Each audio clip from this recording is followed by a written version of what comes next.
Graça e paz.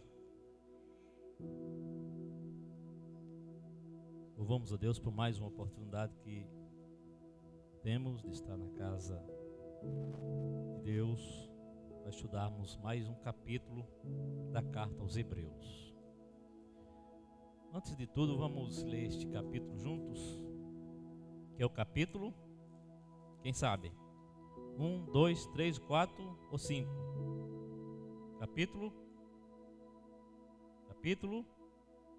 4. 3 foi semana passada, né, com Augusto. Hoje é o capítulo 4 da carta aos Hebreus. Quem eram os hebreus nos tempos do escritor? Quem eram os hebreus? Será que são os mesmos hebreus de hoje?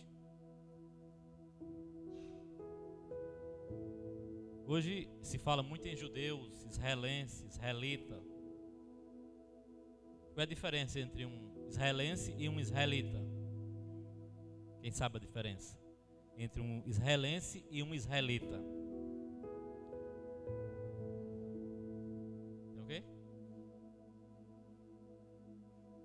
Israelense. Muito bem. Israelense é quem nasce em Israel, né? Mesmo que seja um brasileiro, né? Filho de brasileiro, mas se nasceu em Israel é israelense. Agora, se é descendente de Israel, no sentido de Jacó, é israelita. Assim como quem nasce em Belém do Pará, não é a mesma coisa de quem nasce em Belém da Judéia, né? Há a diferença entre belemita e belenense. Assim também, hebreus, nos dias de Paulo, ou nos dias do autor que escreveu, referia-se a um grupo de judeus que se converteram ao cristianismo, se converteram à fé cristã. Então essa carta ela foi endereçada especificamente a um grupo de crentes judeus que se converteram à fé cristã e por N razões estavam sendo tentados a voltar a antigas práticas judaicas. Porque uma vez convertido à fé cristã, o fardo tem que ser deposto. O fardo tem que ser removido. O fardo da religiosidade. O fardo dos sacrifícios tolos e das obras da lei que não acrescentam nada à salvação. E muitos desses cristãos judeus estavam repetindo antigos hábitos e voltando às velhas práticas. Práticas da guarda do sábado, dos sacrifícios, da circuncisão. Estavam apegados aos rituais da antiga aliança. Então essa carta foi escrita para adverti-los e mostrar que assim como os antigos judeus antes deles se perderam por causa da desobediência, esses crentes também poderiam se perder e cair em desgraça se abandonasse a fé que eles haviam abraçado.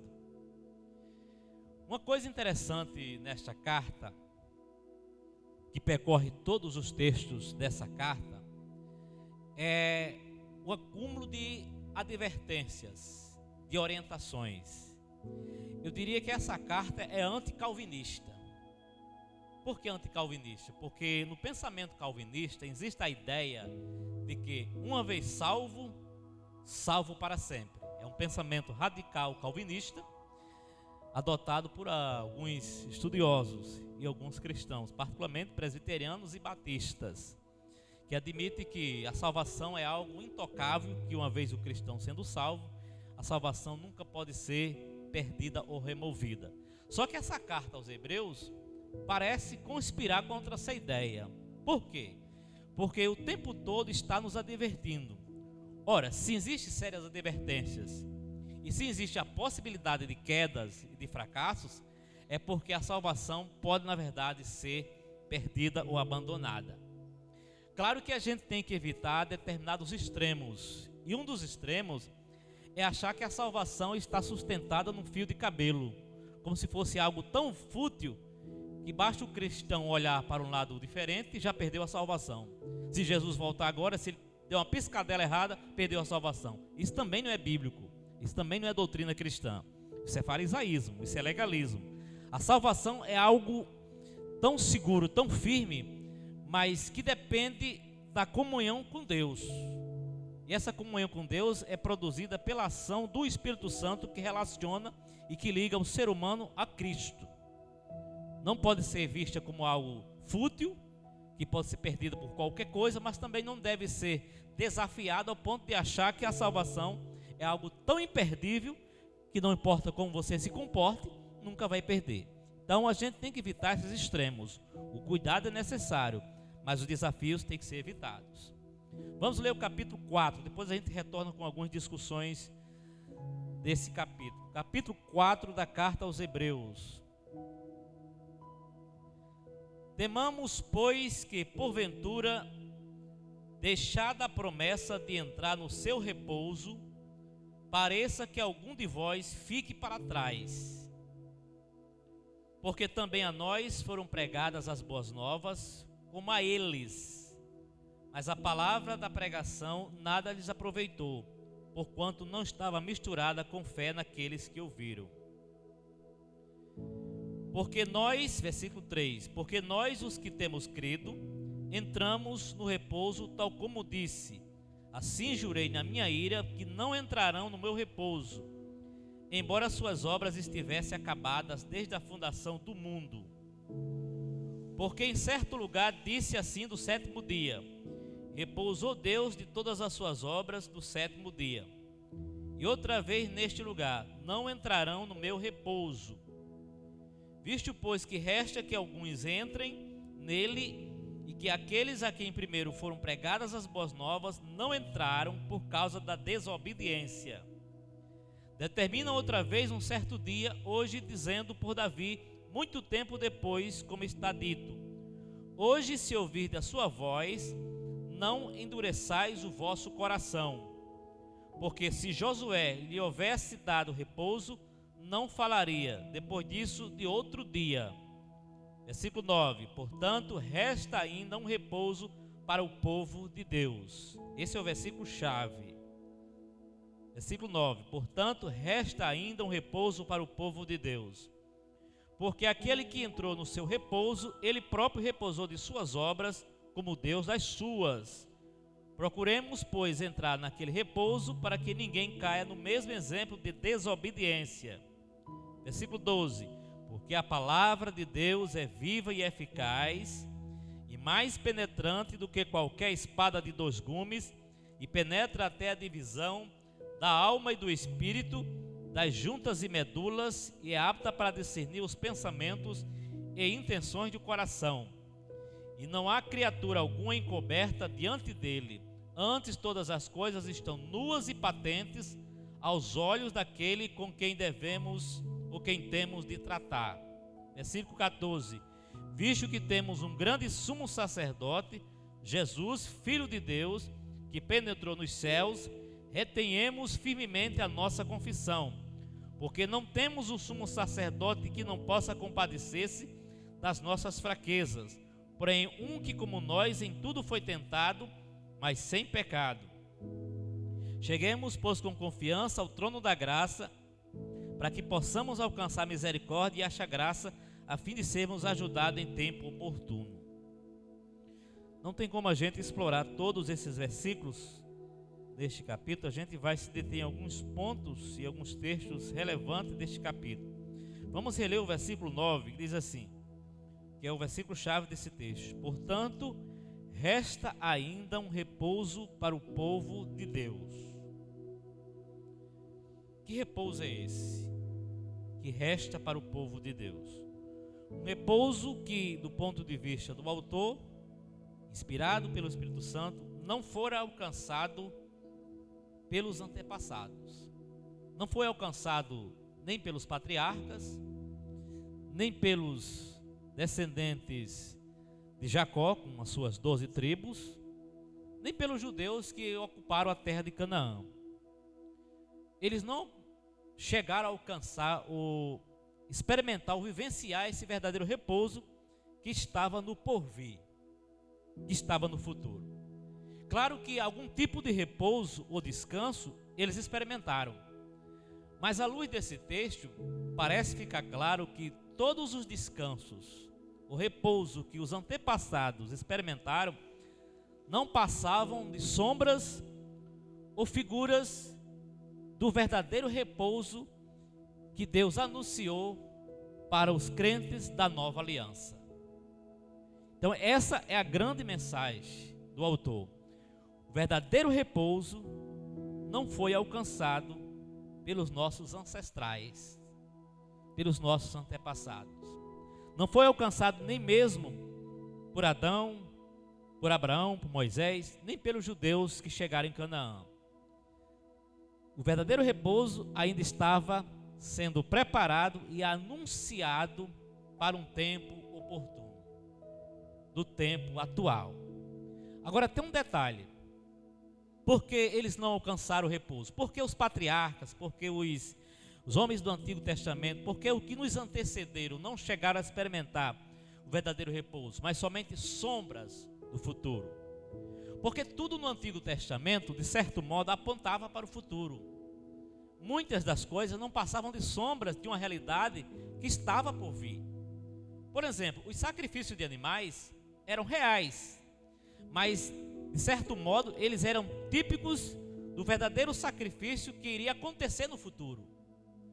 Quando o sacerdote no Antigo Testamento impunha as mãos sobre os 2 bodes no dia da expiação, era uma ação que anualmente se repetia. Mas aquele sacrifício, aquela confissão que o sacerdote fazia quando colocava a mão na cabeça do bode e depois sacrificava outro para oferecer em sacrifício pelo povo, era uma figura de linguagem, uma sombra do verdadeiro sacrifício que ainda iria acontecer. Então, quando Jesus assume a sua posição, missão na terra, ele não é somente o sumo sacerdote supremo, mas é também o verdadeiro sacrifício. Ele se oferece pelos nossos pecados e ao mesmo tempo leva os nossos pecados. Uma vez oferecendo o sacrifício por nós, os sacrifícios do Antigo Testamento se tornam desnecessários, irrelevantes. Não há mais necessidade de oferendas, de sacrifícios, de ações repetidas, uma vez que o verdadeiro sacrifício, único e perfeito e absoluto, já foi concretizado e manifestado em Jesus. Assim também, o sábado, o descanso da terra de Canaã, prometido no Antigo Testamento, eram reais para os judeus do seu tempo, mas ao mesmo tempo eram figuras de linguagem e apontavam para o descanso verdadeiro que veio chegar na nova aliança. Por essa razão, o cristão, ele guarda o sábado na medida em que encontra descanso em Cristo. E Paulo diz isso, por exemplo, em Colossenses, capítulo 2, versículo 16 e 17. Vamos ler antes de voltar para Hebreus. 2, 16, 17 de Colossenses. Mostrando o quanto as práticas do Antigo Testamento, incluindo o sábado, o descanso, eram uma espécie de sombra do verdadeiro descanso que Deus tinha prometido para o seu povo, que os antigos não alcançaram, mas que nós alcançamos por causa da graça de Cristo. Então, nós da nova aliança, pela graça de Deus, entramos no verdadeiro descanso anunciado no Antigo Testamento. Colossenses 2, 16 e 17. Veja o que o autor diz: portanto, ninguém vos julgue pelo comer, ou pelo beber, ou por causa dos dias de festa. Aí refere-se a todas as festividades do Antigo Testamento, as festas judaicas, tabernáculo, primícia, Páscoa, lua nova, ou dos sábados, versículo 17, que são sombras das coisas futuras, mas o corpo é de Cristo. Ou seja, toda essa gama de preceitos, mandamentos, todo esse conjunto de rituais, de sacrifícios, de guarda de dia, que eram importantíssimos para o judeu, não são necessários para o cristão, porque em Jesus a lei se concretiza, se materializa e se internaliza no nosso dia a dia. O descanso é mais do que um dia semanal. O descanso é algo espiritual que dura para sempre. Esse é o repouso verdadeiro que chegou hoje, nos dias atuais, que foi anunciado, pregado, profetizado, mas que ninguém na antiga aliança chegou a experimentar em sua concretude. Ainda em Hebreus, antes de voltar para o capítulo 4, versículo 10, capítulo 10,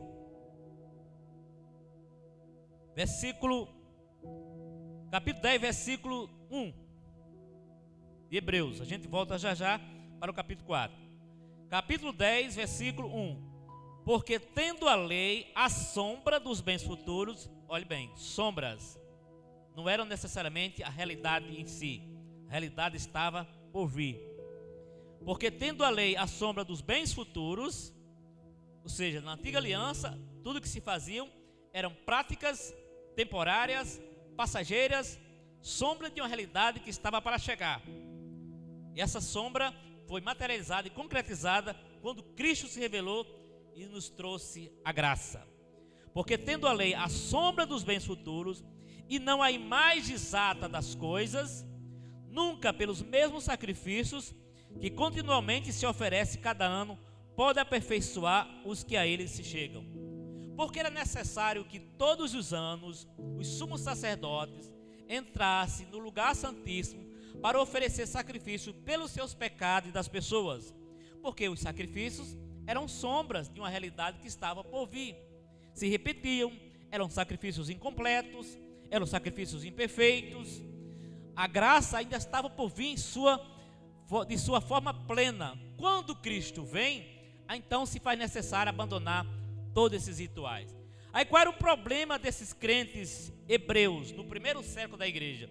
É que eles esqueceram desses princípios ensinados nessa carta. Eles estavam voltando às sombras, estavam abandonando a realidade, estavam abandonando os preceitos concretos, a imagem exata das coisas e voltando às sombras da antiga e velha aliança. A gente tem que entender a importância do Antigo Testamento, mas precisamos sair das sombras para a realidade. O Novo Testamento é essa materialização ou internalização dos princípios e valores dessa imagem real. Versículo 2: porque também a nós foram pregadas as boas novas. A nós aqui refere-se aos cristãos, todo de um modo em geral. Como a eles quem? Nossos antepassados que viviam na velha aliança. Mas a palavra da pregação nada lhes aproveitou. Por quê? Porque desobedeceram, pecaram contra Deus e não entraram no verdadeiro repouso, ou no verdadeiro descanso. Porquanto não estava misturada com a fé naqueles que a ouviram. Faltou fé, faltou perseverança dos nossos pais, dos nossos ancestrais. Perderam o que nós ganhamos. Versículo 3: porque a nós, os que temos crido, entramos no repouso, tal como disse: assim jurei na minha ira, que não entrarão no meu repouso. Vocês lembram que dos que saíram do Egito, somente 2 chegaram na terra de Canaã.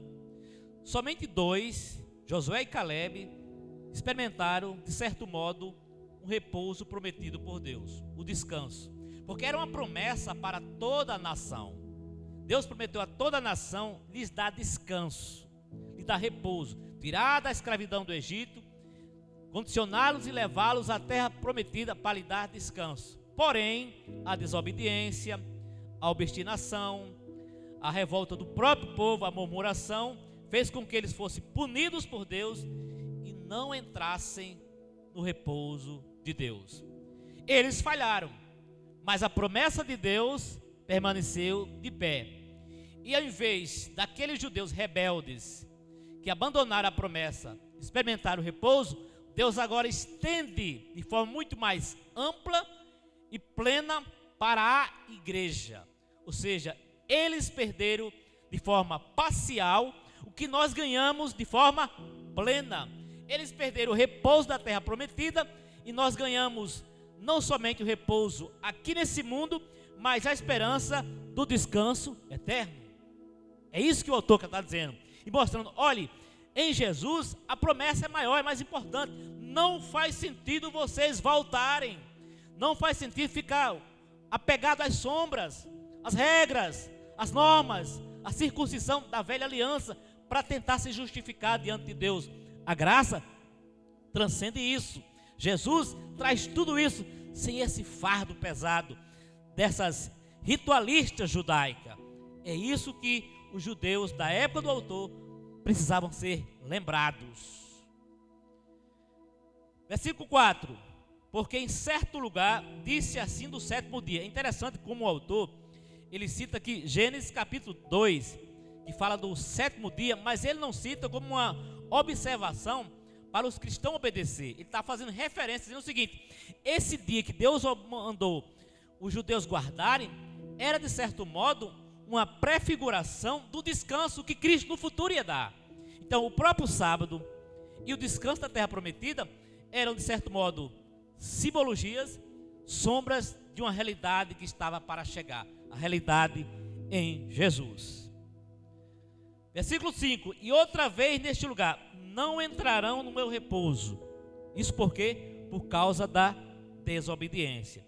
E o interessante é que o autor ele cita esses exemplos, essas experiências do Antigo Testamento, do fracasso, da queda dos judeus que deixaram de entrar no repouso, para nos mostrar que nós também podemos ficar de fora. Está dizendo o seguinte: olha, assim como eles tropeçaram, caíram e não entraram no repouso, nós também, do presente século, da presente era, se não atentarmos para essa tão grande salvação, corremos o risco de também perdermos a benevolência de Deus e não entrarmos no repouso. Ou seja, nós não somos melhores do que ele, de certo modo. Nós estamos também diante de desafios que nos coloca diante de situações que podem nos levar a perder aquilo que nós ganhamos e não entrar na terra prometida, a terra celestial. Então ninguém aqui tem 100% de certeza no sentido de que, se eu estou salvo, agora posso fazer o que eu quiser. Isso não pode ser associado. Para o autor é preciso perseverança, insistência, porque assim como eles caíram, cuidado, podemos também tropeçar e cair e não entrar no verdadeiro repouso ou no verdadeiro descanso. Versículo 6: visto, pois, que resta que alguns entrem nele, no repouso, no descanso, descanso espiritual, e que aqueles a quem primeiro foram pregadas as boas novas, primeiro são os ancestrais, os antepassados, não entraram por causa da desobediência. Será que a nossa desobediência também não pode deixar a gente lá de fora?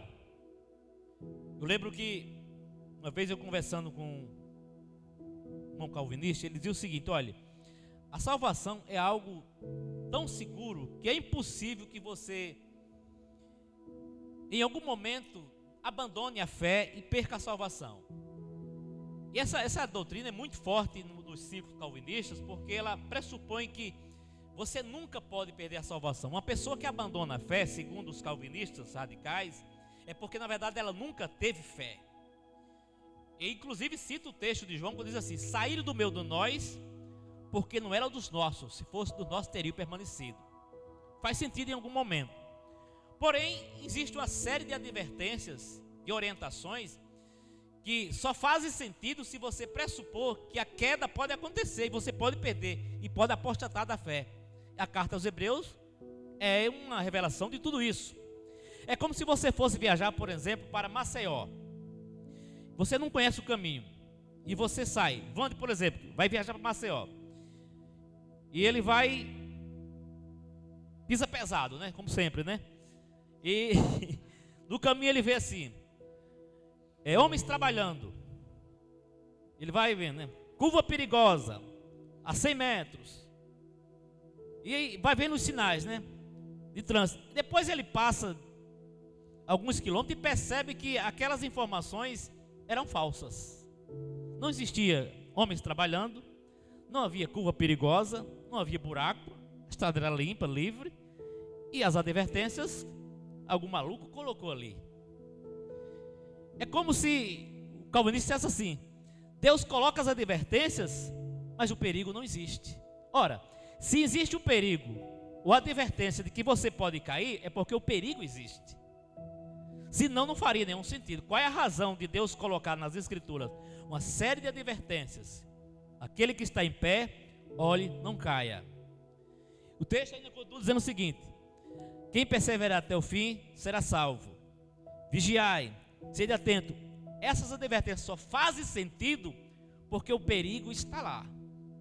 Porque existe a possibilidade de você se enrolar, cair e não entrar no repouso. E mais do que isso, se isso não fosse verdade, qual é o sentido dessa carta? Qual é o valor dessa carta mostrando que, por causa da desobediência, muitos não atentaram para as advertências, caíram, tropeçaram e não entraram no repouso. Então perderam, apostataram, abandonaram a promessa. De igual modo, nos dias de hoje, as advertências só fazem sentido se o perigo está ali, se existe a possibilidade de erro. E é a possibilidade de erro que me faz valorizar o sentido da palavra. Vigiai, está atento, aquele que está em pé, não caia. Isso mostra que o cristão precisa ter o cuidado com esse equilíbrio, perseverar crendo na palavra de Deus, no poder da palavra, mas perseverando, crendo que o perigo existe e ele precisa confrontar. E esse texto, essa carta, é um entre muitos textos que mostra essa verdade. Versículo 7. Determina outra vez um certo dia, hoje dizendo por Davi: muito tempo depois, como está dito, hoje se ouvir a sua voz, não endureçais o vosso coração. Hoje, nos dias atuais. Aqui é uma referência para os dias atuais. Porque se Josué, que conduziu o povo, lhe houvesse dado repouso, não falaria depois disso de outro dia. O que ele quer dizer com isso? Está dizendo o seguinte: olha, Josué não deu ao povo verdadeiro repouso, verdadeiro descanso, porque eles desobedeceram, pecaram contra Deus e ficaram para trás. Hoje as advertências são atribuídas a nós. Nós estamos debaixo das mesmas observações e das mesmas advertências. Se hoje não ouvirmos a voz do Espírito, não atentarmos para aquilo que o Espírito Santo diz, podemos cair e não entrar no verdadeiro repouso. Então a carta toda está falando sobre isso. Versículo 9, 10. Porque aquele que entrou no seu repouso, ele próprio repousou de suas obras, como Deus das suas. Isso referindo-se ao repouso ou descanso espiritual que atualmente nós entramos. Versículo 11. Procuremos, pois, entrar naquele repouso, para que ninguém caia no mesmo exemplo de desobediência. Veja que orientação extraordinária. Procuremos, pois, entrar naquele repouso, no descanso que Deus ofereceu, no descanso que Deus promete, para que ninguém caia no mesmo exemplo de desobediência. Em outras palavras, fiquemos atentos e vigilantes, para que não venhamos cair na mesma desgraça que caíram nossos antepassados quando desobedeceram. E, por causa da desobediência deles, eles ficaram de fora, não entraram no descanso. Mas a promessa de Deus permanece de pé. Porém, ela só será cumprida em minha vida e na nossa vida se a gente atentar para essa grande salvação e permanecer de pé. Versículo 12.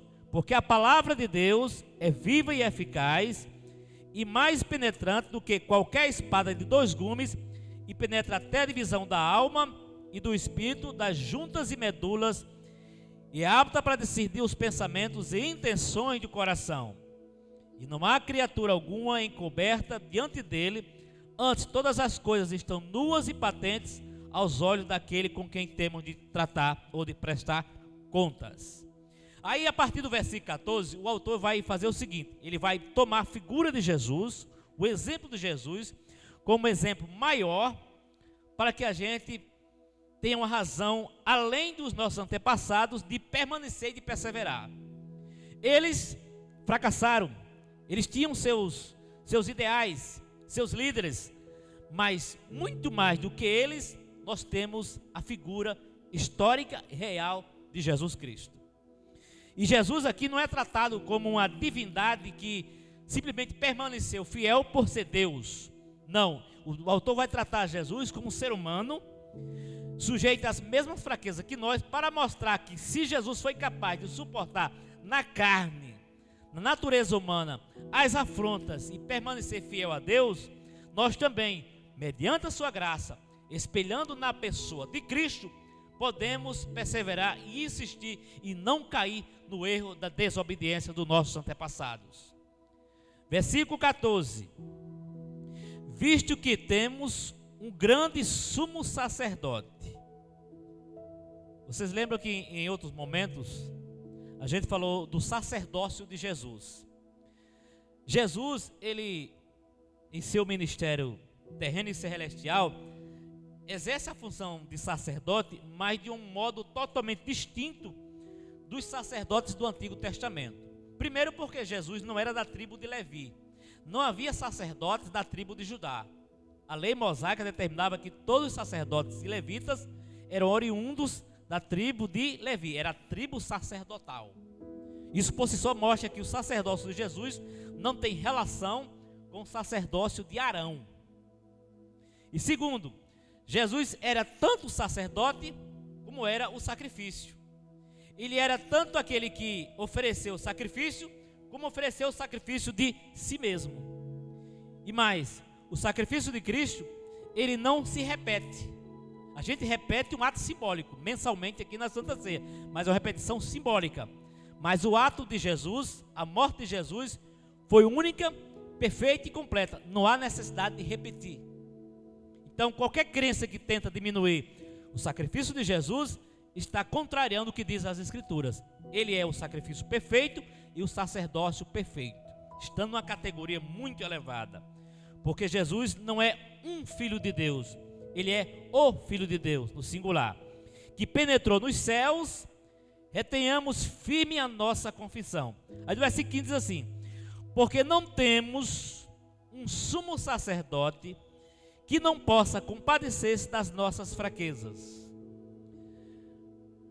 porém um que como nós em tudo foi tentado, mas sem pecado. O que o autor quer mostrar é o seguinte: olhe, nós temos uma razão maior do que os nossos antepassados para permanecer de pé. Eles tinham razões para permanecer, mas mesmo assim fraquejaram, tropeçaram e caíram. Muito mais do que eles, nós temos, porque eles tinham os sumos sacerdotes terrenos, que repetiam os sacrifícios anualmente.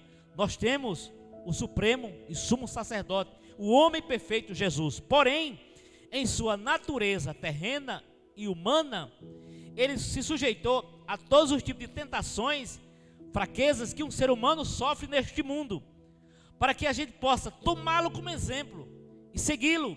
Então, o exemplo de Cristo nos impulsiona muito mais do que os nossos ancestrais a permanecer fiel e não perder o nosso rumo, para que a gente possa então entrar de uma vez por toda no descanso celestial. Cheguemos, versículo 16, pois com confiança no trono da graça, para que possamos alcançar misericórdia e achar graça, a fim de sermos ajudados em tempo oportuno. Ou seja, nós temos elementos adicionais que os nossos ancestrais não tinham. Nós temos acesso direto a Jesus Cristo.